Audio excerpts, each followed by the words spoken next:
nom de la marque Alevis Mbola, nous sommes réjouis de vous savoir aussi nombreux pour cet événement qui est le lancement de la saison Alevis Mbola. Alors, chers confrères de la presse, le tapis vous est offert pour pouvoir poser les questions à Alevis Mbola pour l'événement. D'entre les deux, je dirais que c'était un honneur pour moi d'avoir été invité à cette manifestation. Car c'est la première fois depuis que je suis à Londres de voir qu'un frère africain puisse présenter des modèles de ce type devant un public multiracial. La première question que je vais vous poser, c'est de savoir depuis quand est-ce que vous êtes dans la mode? Je suis dans la mode depuis l'âge de 16 ans. 16 ans et j'ai travaillé avec beaucoup de grands designers connus. Mais maintenant, je trouve que c'était le temps et le moment pour moi-même de commencer à ce que je commence. Et c'est ce que vous voyez maintenant. Donc, en fait, c'est pas la première chose. Il y a plein de choses que je donnais. Tout à fait. Ouais, mais j'étais pas tellement connu tout à fait à tout le monde. Je vais dire, j'étais tellement fermé parce qu'il y avait des gens qui achetaient mes vêtements. Ce sont tous des princes, acteurs. Donc, c'est comme ça que je suis là-bas. Donc, ouais. Nous sommes africains et nous savons qu'en général, les parents africains, quand ils mettent les enfants à l'école, ils espèrent qu'ils deviennent un jour médecins, avocats et autres. Vous avez choisi de faire dans la mode. Quelle a été la réaction de vos parents quand vous leur avez dit que vous décidez de créer des vêtements au lieu de devenir avocat ou médecin? Écoute, ma mère elle faisait un peu des trucs. Ma mère elle faisait beaucoup de choses à la couture et tout. Alors moi je suis seulement ce que ma mère faisait. Hein. Tout à fait. Donc c'est ça quoi. Ouais, c'est bien beau. J'ai été à l'école pour ça.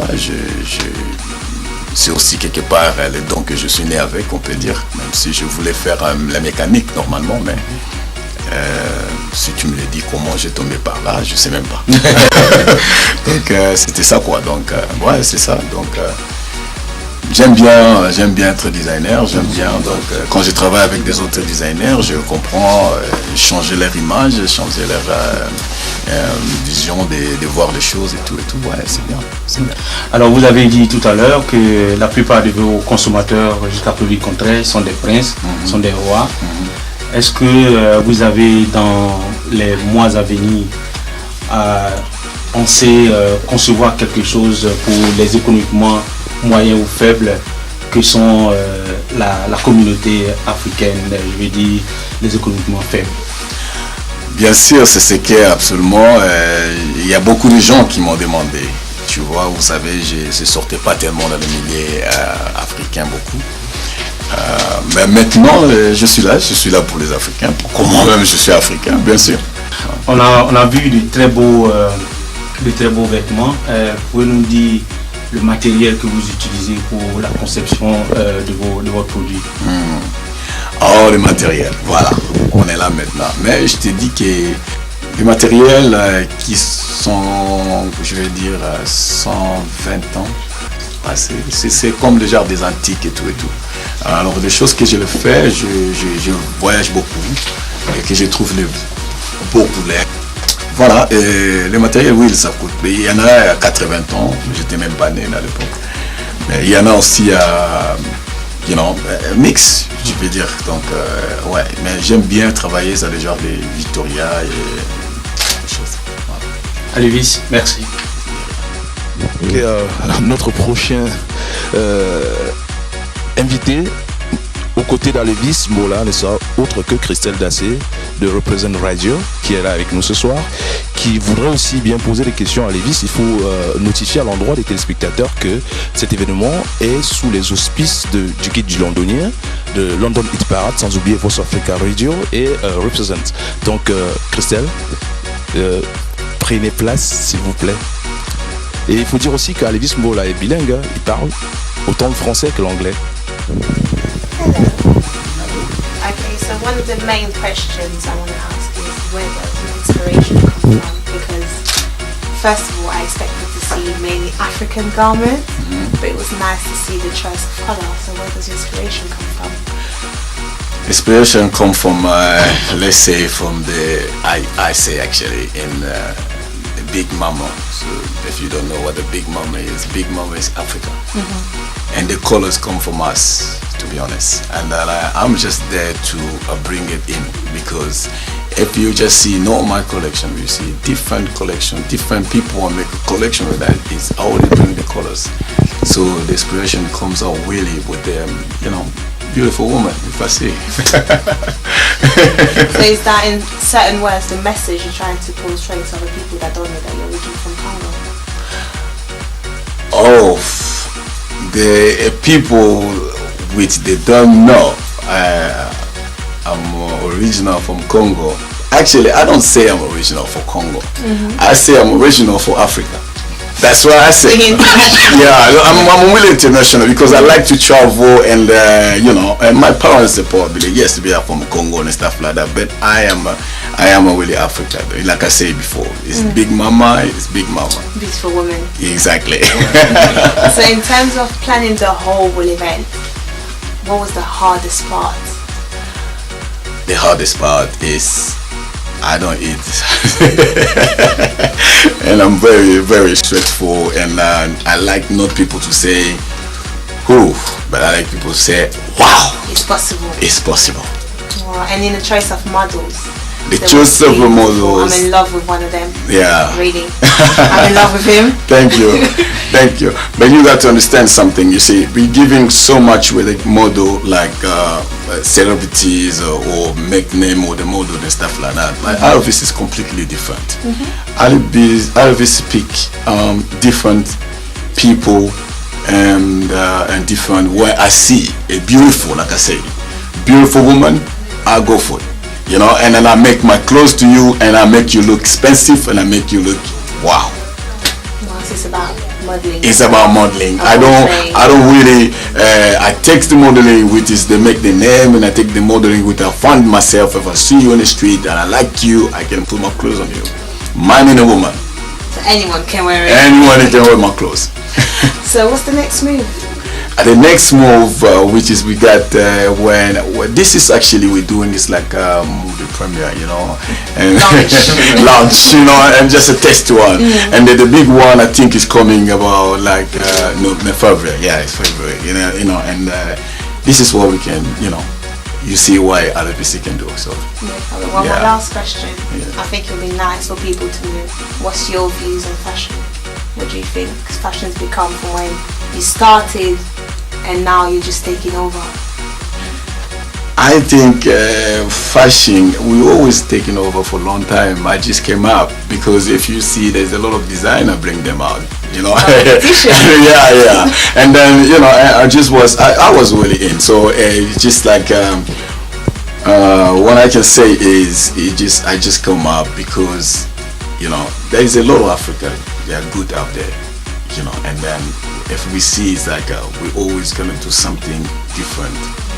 I mean, we don't even see ourselves or recognize ourselves what we are. So design is something which is I can say I'm not just a designer, but I think I have a gift which is a born with that, and like a lot of people look beautiful and stuff like, for me it's amazing.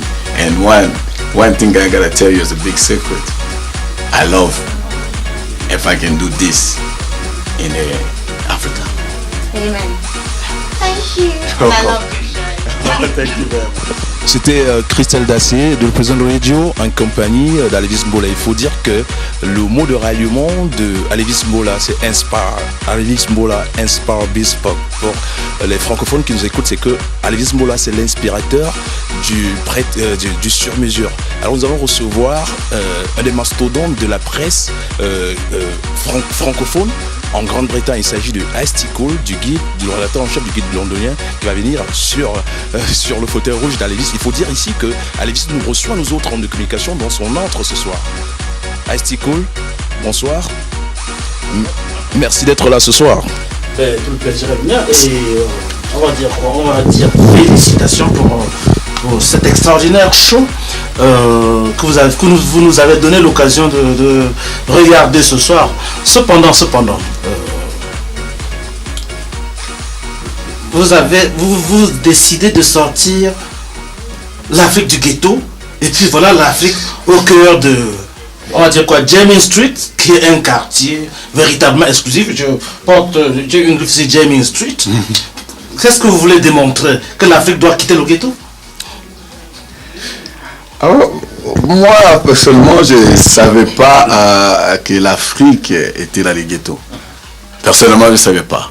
Personnellement, je suis seulement quelqu'un qui aime bien être toujours à la lumière. Donc, je suis là. Tu vois. Et le riche, en fait, ce que je veux dire, que nous, on n'est pas nés pauvres. Et pour moi, je n'emploie pas le mot pauvre.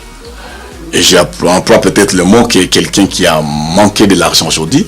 On ne sait jamais demain. Et c'est comme ça. Mais de l'argent, on fait l'argent.